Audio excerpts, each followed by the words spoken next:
बाप बेटे की रुलाने वाली कहानी, इमोशनल हिंदी स्टोरी।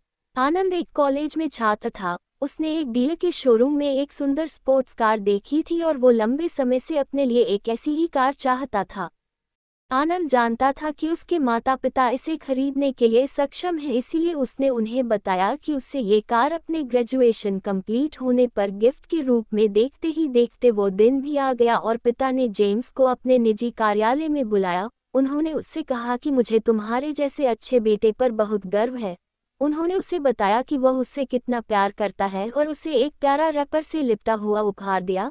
आनंद उस छोटे से गिफ्ट के डब्बे को देख निराशा महसूस करने लगा, लेकिन वह जानने के लिए उत्सुक था कि ऐसा क्या था उस बॉक्स में, इसलिए उसने बॉक्स तुरंत खोला और उसमें एक लाल कपड़े से लिपटी भगवद गीता देखी।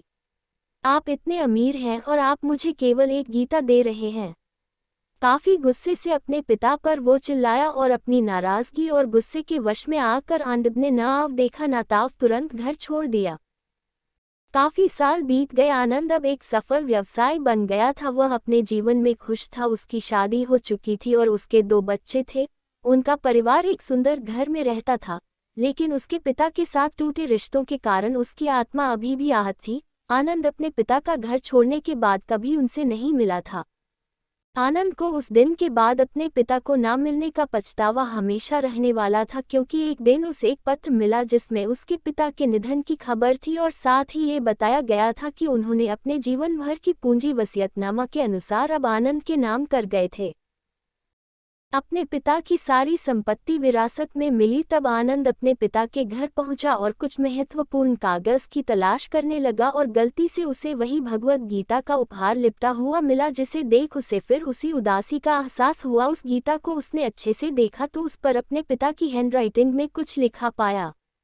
उस पर लिखा था, मैं खुद को बेचकर भी हर सपना पूरा करूंगा तेरा, बस तू सपने जरा बड़े देखना। ये बोल रहा बाप नहीं, जिंदगी का सबसे पहला दोस्त तेरा।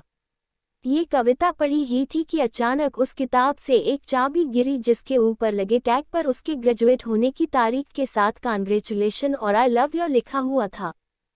आनंद के सर के ऊपर से उसके पिता का साया तो पहले ही उठ चुका था और आज उसकी जिंदगी की सबसे बड़ी गलती के बारे में जानकर उसके पैरों के नीचे से जमीन भी खिसक गई। इस दिन आनंद की आंखें और रूह दोनों पछतावे के आंसू रोई।